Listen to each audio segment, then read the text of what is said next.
On a fait un bébé à 7 hommes.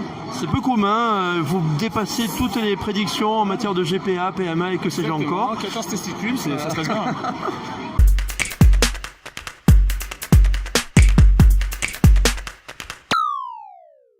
Bonjour, c'est JP de Gaming Key. Aujourd'hui, je suis avec Rémi et Florent, voilà.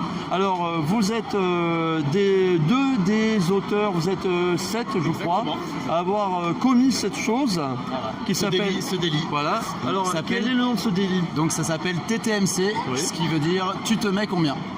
Et justement, tu mets combien à ce jeu puisque... Eh ben, je dois mettre un bon 9 sur 10 en toute franchise, je dois l'avouer. Alors Rémi, de quoi parle ce jeu? Alors c'est un jeu de questions-réponses décalé et rigolo. Et la vraie originalité de ce jeu, c'est pas vraiment le fait que ce soit des questions, ça c'est un schéma classique, mais la vraie innovation, au-delà de l'humour qui est présent dans le jeu, c'est le fait qu'on choisisse le niveau de difficulté de sa question.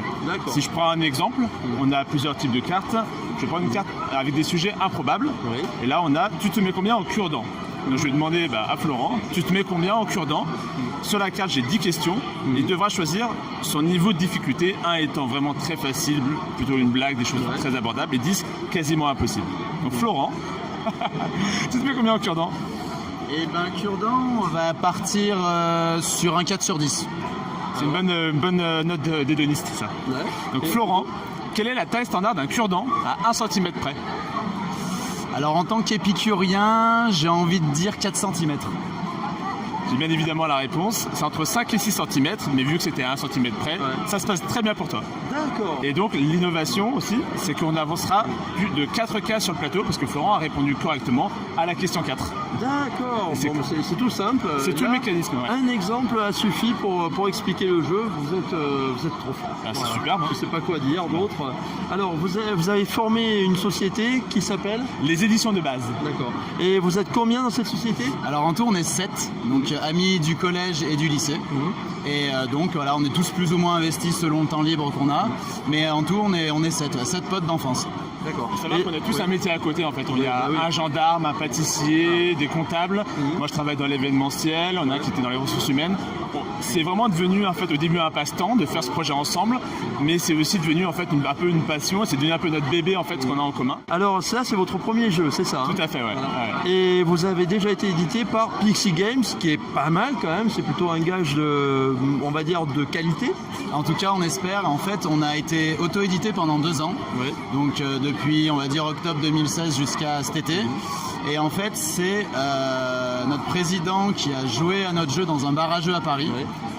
Et vu que le jeu, en fait, ça se voyait, c'était très artisanal, donc ça se voyait qu'on était auto-édité, qu'on n'avait pas d'éditeur professionnel. Donc il nous a contacté assez rapidement et on a essayé de mettre une coédition en place là depuis la rentrée 2018. Donc c'est la version que vous voyez là ici, qui est un peu plus jolie que notre version un peu plus artisanale du début. D'accord. Et vous venez de Lyon, hein, si je me souviens bien. Oui, tout à fait. Des vrais Lyonnais, les 7 de la bande, on est tous Lyonnais. Ça confirme que Lyon est une des villes les plus riches au niveau ludique, ce qui était mon impression après mon retour d'Octogone. Nous, c'est un univers qu'on découvre en fait, comme je veux dire. On aimait bien les jeux de société, mais c'était pas notre passion tous les soirs. On aimait bien faire ça de temps en temps, et on a plus nous décliné notre jeu d'apéro en jeu de société. Et au final, on a découvert tout l'univers lyonnais, qui nous a aussi nous beaucoup porté. Il y a beaucoup de bars à jeux, dont notamment l'Athénium, qui nous ont beaucoup aidé à mettre en avant le jeu. Et forcément, le bouche à oreille s'est beaucoup créé d'abord sur Lyon, après sur Paris, de par les connaissances. Moi, j'y ai vécu et ça nous a permis de l'implanter. Et ce bouche à oreille nous permet maintenant d'être un petit peu partout à travers la France, ce qui est plutôt superbe. Alors là, on est à Toulon, on est au Palais Neptune, dans la convention qui est organisée justement à cette occasion pour les jeux. Les retours que vous avez concernant votre jeu, comment sont-ils? Alors pour l'instant, en tout cas depuis 2 jours, là ils sont plutôt bons. Disons qu'au niveau, on a 4 tables nous de jeu là sur le salon. Ça a été quasiment plein pendant tout le salon, et le jeu n'est pas encore très connu, donc c'était une découverte aussi pour la plupart des joueurs qu'on a eu là sur Toulon, et qu'on n'est pas encore super implanté dans le sud de la France. C'est surtout Paris et Lyon pour l'instant. Et donc ouais non, les retours sont super bons. On entend rire derrière nous, et puis en partant, même ceux qui vont pas forcément nous acheter une boîte nous disent ouais, très bonne idée, c'était astucieux, ça nous a fait marrer, donc nous on est ravis. D'accord. Et au niveau vente, vous êtes venu avec combien de boîtes et vous allez repartir avec combien au final? On est venu avec une quarantaine sur 2 jours et demi et on va repartir à vide. Ah, carrément. Voilà, ça va bien se passer. Ouais, oui, en plus, je vais en prendre une, donc voilà, ça arrange exactement. pas les Voilà. choses. Les projets d'avenir. Projets d'avenir, ils sont nombreux parce que le jeu a beaucoup de potentiel.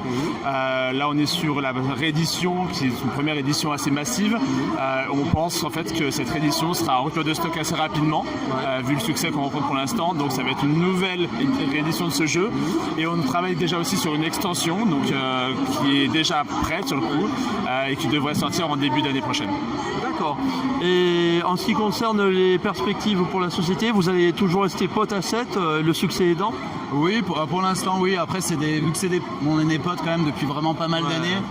Donc là-dessus, on savait qu'il y aurait vraiment très peu de risques, même si des fois ça peut être, on peut jamais savoir. Mais en tout cas là, depuis 2 ans, le niveau d'amitié est resté à 9 sur 10. Donc on n'a pas baissé la note pour l'instant. Donc il n'y a pas de raison que ça change.